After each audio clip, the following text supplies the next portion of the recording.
Губернатору доложили об ключевых экономичных показчиках и продемонстрировали буйные промысловые объекты предприемства у Сибири. Але на парадку дня не только вытворчасць. У реализации одразу два масштабные социальные проекты. Первый – будаўніцтва спортивно-оздоровленчего комплексу у вёсцы Александраўка Рэчыцкага района. Спортивный объект ствараецца для жыхароў усіх ближайших вёсак. Тут будут працаваць бесплатные секции по теннисе. Другий проект носит буйный международный характер. Мы договорились с Корпорацией развития Сахалинской области об обмене студенческими отрядами. Мы за свой собственный счет членов БРСМ, опять же, это наши дети наших деревень, нашего района, 10 человек, самых лучших, едут на Сахалин, будут участвовать в масштабном мероприятии «Крылья Сахалина», международный детский форум.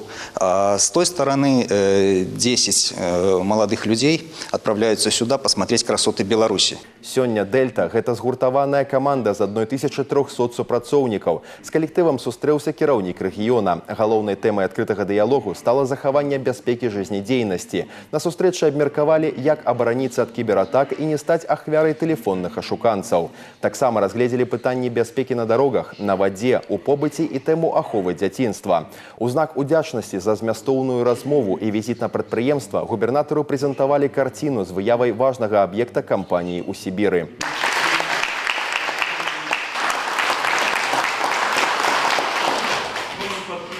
У ходе рабочей поездки Иван Крупко наведал таксама и Рэчыцкі метызны завод, где ознакомился с ходом вытворчасці и пагутарыў с коллективом.